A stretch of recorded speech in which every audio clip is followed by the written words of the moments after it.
And when you're on the ground here in Riyadh and you see the vibrancy, you see the development, you see the growth in this marketplace, I think it's going to be a great route, and it will not be the only flight that we're having to Riyadh. What is the purpose of the flight? Is it for O&D, origin and destination, or is it ultimately to build out through connectivity?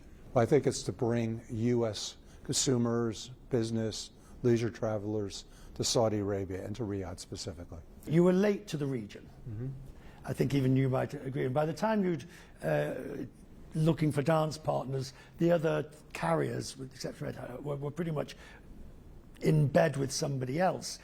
But history might prove that he who came late chose wisest, in a sense, because this is going to be the growth area in the region. No question. This is an amazing opportunity for us. We've been vocal over time about the subsidies and the lack of a level playing field here amongst the Middle Eastern carriers, the Emirates and the guys in Doha as well as in Abu Dhabi. And we were not ever even contemplating partnerships with those three airlines because they don't have a local market. They basically exist to take traffic between two other home markets, neither of which are theirs. And we didn't want to have someone else live off our hard-earned territory and the work that we've done.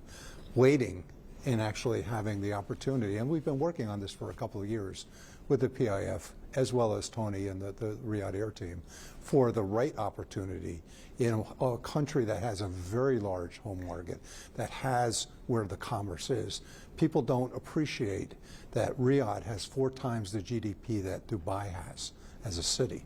And when you think about the long-term aspiration here and growth, I know we're in the right place. Because of the criticisms about the state-owned airlines, initially it does seem, my words, not yours, hypocritical to then get in bed with one of them.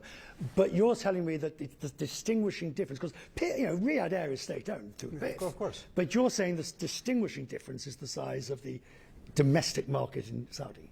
Yeah, the size of the home market, which is a country with 35 million people, versus what you have locals in Doha or Dubai, which is a small fraction of that.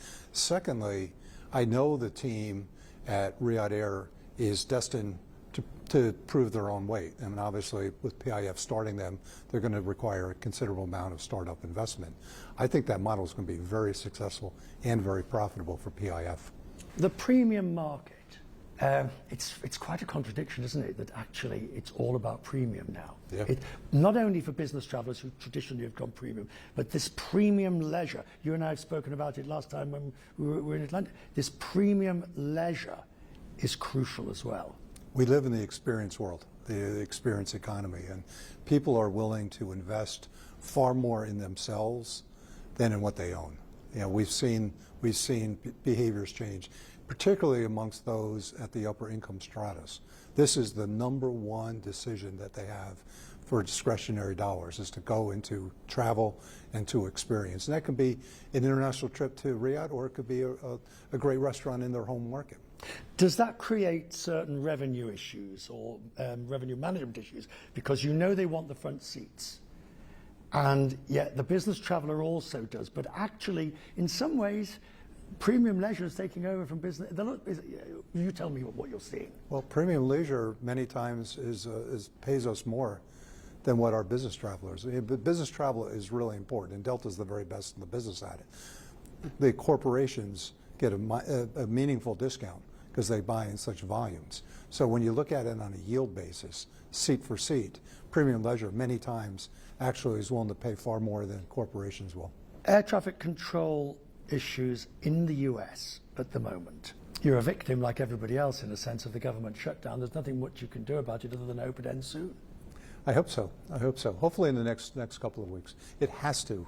You're being badly affected in all your hubs? We're not being affected in a meaningful way, but the longer this goes, I think it will start to have some impact.